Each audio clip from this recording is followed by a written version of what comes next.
السلام عليكم ورحمة الله. معاكي منى عباس من قناة بكرة إبرام قص. مرحب بك. فيديو اليوم إن شاء الله حنشتغل مع بعض واحد من فيديوهات من بقايا الخيوط. حنشتغل مع بعض حبة فشار بطريقة جدا سهلة وبسيطة. يلا نشوف الخامات والأدوات اللي احنا محتاجينها. أول حاجة حنكون محتاجين لونين من الخيوط، لون أوف وايت واللون المنقاوي اللي هو لون حبة الذرة قبل ما تتفتح وتبقى في شعرة.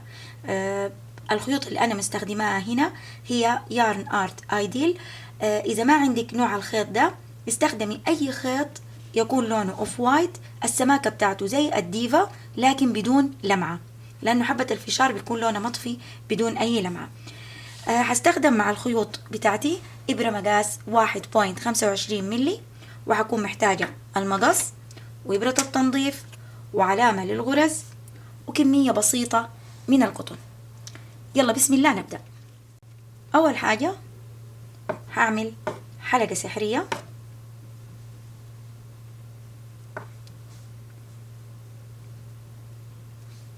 وداخل الحلقة السحرية هشتغل 5 غرز بتاعت حشو.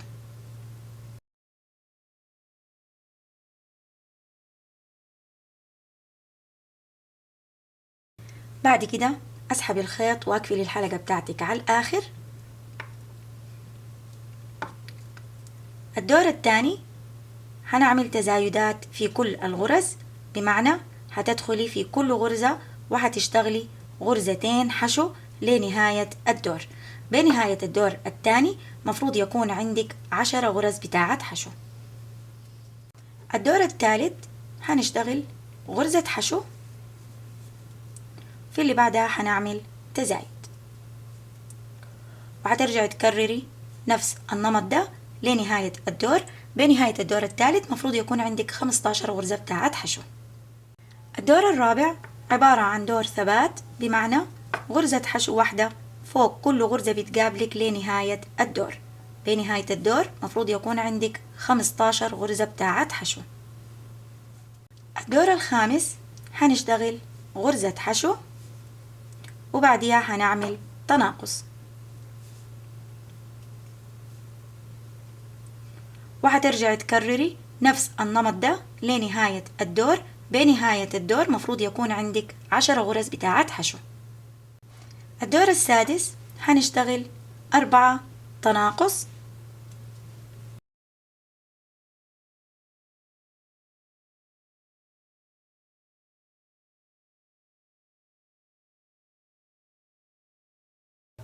وبعد كده هيكون فاضل عندي غرزتين في الدور، هشتغل في كل واحدة غرزة حشو واحدة،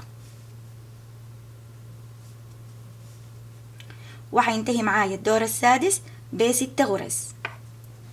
في المرحلة دي هأحشي الجزء اللي أنا اشتغلته بكمية مناسبة من القطن.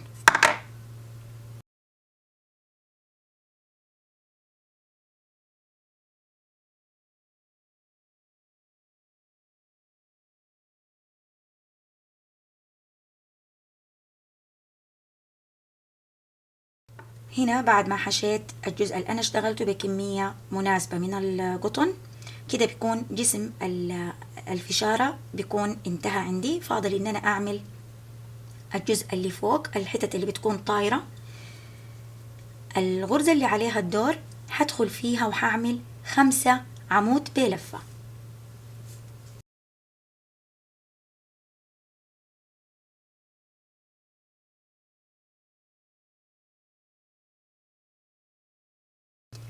بعد كده هترفع الإبرة، تطلعي من الحلقة اللي انت واقفة فيها، وهترجعي تدخلي في أول عمود انت اشتغلتيه. عشان ما تتلخبطي عدي من آخر عمود اشتغلتي 5 غرز، 1 2 3 4 5. هتدخلي هنا، ده أول عمود أنا اشتغلته، هدخل فيه بالإبرة بالشكل ده، وهرجع آخد الحلقة اللي أنا كنت واقفة فيها هدخلها في الإبرة، وهسحب الخيط أطلع من مكان ما واقفة وأعمل غرزة حشو. الغرزة اللي بعديها هدخل فيها وهعمل حشو. هنا الغرزة اللي احنا اشتغلناها دي اسمها غرزة الفشارة. حاجي تاني أكرر، هشتغل في الغرزة اللي عليها الدور 5 عمود بلفة.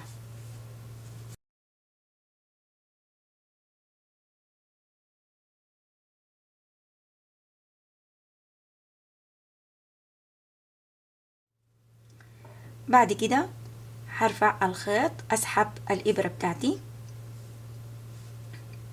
وحاجي هعد 5 غرز، 1 2 3 4 5. هنا ده أول عمود اشتغلته، هدخل في الغرزة بالشكل ده وحرجع أدخل في نفس الحلقة اللي أنا كنت كانت فيها الإبرة، هحطها على الإبرة وأشد الخيط وأسحب الإبرة بتاعتي أطلع من العمود اللي أنا دخلت فيه في الأول، وهشتغل غرزة حشو. الغرزة اللي عليها الدور هنا هعمل فيها غرزة حشو وهكرر كمان مرة.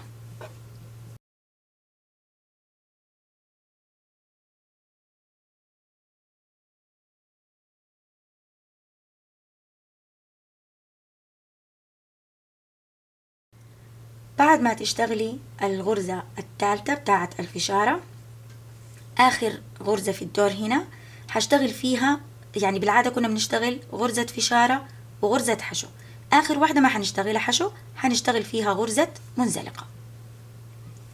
بعد كده هتعملي غرزة طايرة للتثبيت وهتقطع الخيط وهتخلي كمية كافية من الخيط علشان نقفل بيها آخر جزء من الفشارة هنا.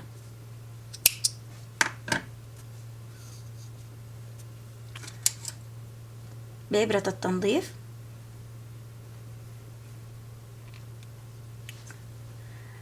هنا الغرز الأخيرة هنا عبارة عن 6 غرز بتاعة حشو.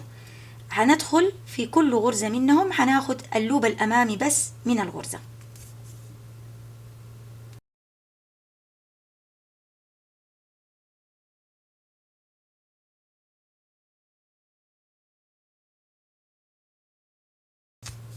بعد كده هتشدي الخيط على الآخر،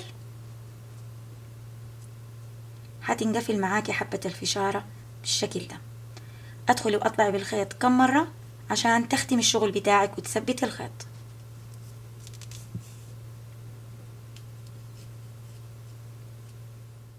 وهنا ده جزء الفشارة الأساسي انتهى.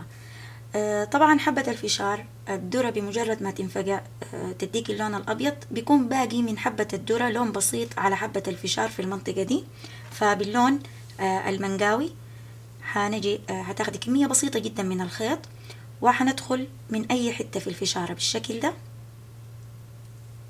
وهنطلع هنا في نص حبة الفشارة بالضبط.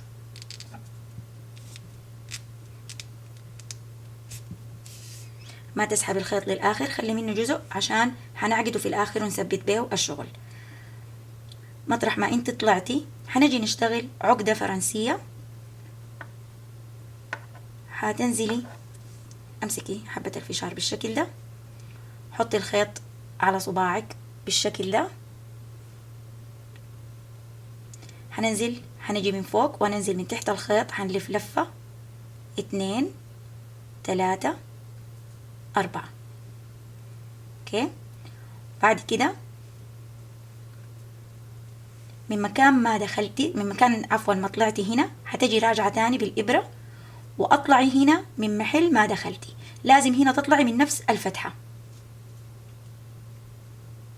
عشان لما تيجي تعقدي طرفين الخيط مع بعض وتدخلي طرف الخيوط جوا الجسم ما تكون باينة تماما.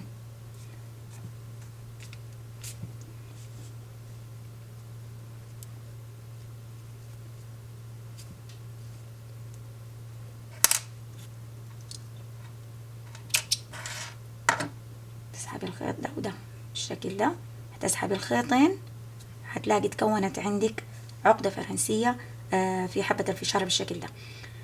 اعقدي الطرفين ديل مع بعض،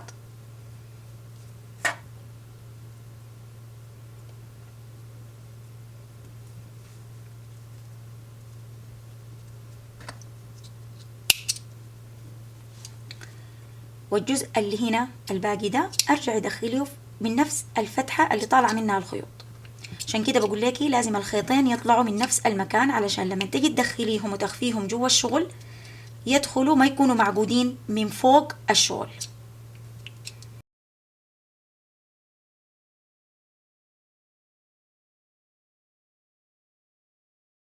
ودي هنا حبة الفشار بتكون انتهت. ولحد هنا الفيديو بتاعنا بيكون انتهى. إذا عندك أي سؤال أو استفسار اكتبيه لي في التعليقات تحت. بالنسبة للكوب بتاع يعني حبات الفشار، أنا هنا استخدمت كوب ورقي المقاس الصغير، وجيت اشتغلت مجموعة من السلاسل، ورجعت عليها اشتغلت تقريبا 13 سلسلة، ورجعت عليها بسطور بتاعة حشو. كنت كل سطرين بغير ما بين اللون الأبيض واللون الأحمر، لغاية ما عملت 11 مجموعة من اللون الأحمر و11 مجموعة من اللون الأبيض. هي دي كانت المقاس المناسب، إنها هي غطت لي الكوب داير ما دار. لصقتها عادي بصمغ المسدس.